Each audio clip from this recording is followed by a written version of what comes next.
Assalamualaikum warahmatullahi wabarakatuh. Alhamdulillahirabbil alamin. Assalatu wassalamu ala asyrafil anbiya'i wal mursalin wa ala alihi wa ashabihi wa man tabi'ahum bi ihsanin ila yaumiddin. Amma ba'd. Apa kabar adik-adikku semua yang dirahmati Allah Subhanahu wa taala? Semoga kita semua selalu dalam lindungan Allah Subhanahu wa taala. Insyaallah hari ini Paman akan ceritakan sebuah kisah yang sangat luar biasa. Semoga dengan kisah ini kita bisa ambil faedahnya dan kita terapkan di kehidupan kita sehari-hari. Dikisahkan dari sahabat Nabi Anas bin Malik radhiyallahu anhu berkata, ketika kami duduk bersama Rasulullah sallallahu alaihi wasallam di dalam masjid, tiba-tiba datang Arab Badui masuk ke dalam masjid dan kencing di dalam masjid. Maka para sahabat pun langsung berteriak, "Hentikan, hentikan, hentikan!" Maka para manusia pun bergegas berdiri untuk memukulinya. Tapi apa kata Rasulullah? Biarkan, jangan putuskan dia. Biarkan, biarkan. Maka para sahabat pun membiarkannya sampai dia selesai dari buang air kecilnya.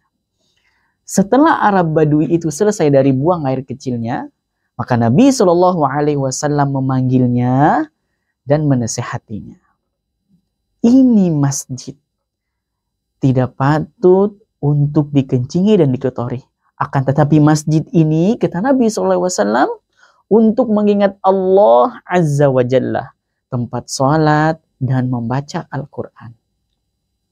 Kemudian Nabi SAW memerintahkan salah seorang laki-laki untuk mengambilkan satu embel air, kemudian dituangkan atau disiramkan di tempat Arab Badui tersebut kencing. Hadis ini dikisahkan di dalam riwayat hadis Muslim. Nah, adik-adikku semua yang dirahmati Allah Subhanahu wa taala. Makna dari hadis ini ya, bahwasanya orang Arab Badui itu mereka adalah orang yang sedikit adabnya. Kemudian keras tabiatnya. Akan tetapi Nabi kita baginda Rasulullah sallallahu alaihi wasallam suri teladan kita mengajarkan kita agar berlemah lembut kepada mereka. Ya, jadi Nabi SAW ketika waktu itu para sahabat duduk bersama Nabi, ya, kemudian datang seorang Badui masuk ke dalam masjid tersebut, yaitu masjid Nabi, Masjid Nabawi. Dia langsung masuk kemudian ke pojokan masjid dan kencing di sana. Kemudian para sahabat teriak, hentikan, hentikan, hentikan. Dan mereka bergegas bangun untuk memukulinya. Tapi apa kata Nabi? Biarkan, biarkan. Jangan putuskan dia. Maka para sahabat pun membiarkan si Arab Badui itu sampai selesai kencingnya. Tujuannya apa? Agar si Badui ini tidak lari sambil kencing dan mengotori masjid. Dan membahayakan si Badui tersebut. Nah, setelah Badui ini selesai dari kencingnya, adik-adikku semua, dipanggil oleh Nabi SAW.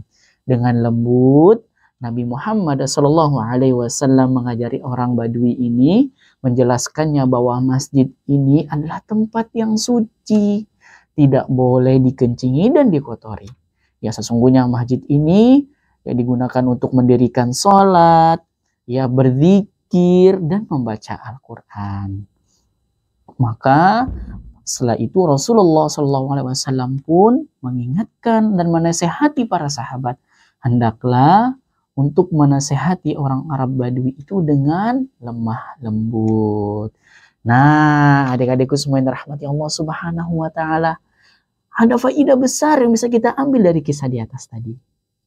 Faedah yang pertama, sesungguhnya perbedaan antara orang yang berilmu, ya, orang yang jahil dan orang berilmu.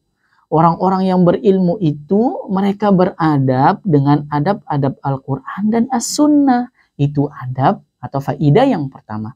Kemudian faidah yang kedua dari hadis di atas, bahwasanya hendaklah ketika kita mengingkari sebuah kemungkaran, ya setidaknya membuat kemungkaran tersebut atau berharap kemungkaran tersebut hilang dari orang tersebut. Kalau tidak bisa hilang, setidaknya mengurangi dari kemungkaran tersebut. Nah, kemudian faedah yang ketiga, di antara adab-adab kita untuk memakmurkan masjid, yang pertama, kita tidak boleh mengotorinya. Kita harus menjaga kebersihannya. Kemudian kita harus mendirikan sholat padanya, menghadiri majelis ilmu, berzikir, dan membaca Al-Quran padanya. Jangan sampai kita di masjid malah ribut. Kemudian ketika kita minum, kita buang sembarangan. Maka ini bukan dari kita adab di masjid. Ya. Bentuk dari kita mengagungkan masjid, itu seperti tadi, kita menghadiri majelis ilmu, ketika kita sholat, kita rapi, diam, dan tidak ribut. Nah, adik-adikku semua yang dirahmati Allah Subhanahu wa Ta'ala, semoga kisah Arab Badui ini bisa kita ambil faidahnya seperti yang Paman sebutkan tadi, ya. Kita hendaklah orang berilmu itu beradab dengan adab-adab Al-Qur'an. Kemudian kita mengingkari, kita ada teman kita yang berbuat salah, kita nasihati dengan lemah lembut. Kemudian kita makmurkan masjid dengan kita menjaga kebersihannya, ya, sholat padanya dengan tenang, tidak ribut. Kemudian kita membaca Al-Quran dan berzikir padanya. Adik-adikku semua yang dirahmati Allah Subhanahu wa Ta'ala, demikian kisah kita hari ini. Semoga bermanfaat. Saksikan terus ya Paman Berkisah di episode berikutnya. Jazakumullahu khairan. Wassalamualaikum warahmatullahi wabarakatuh.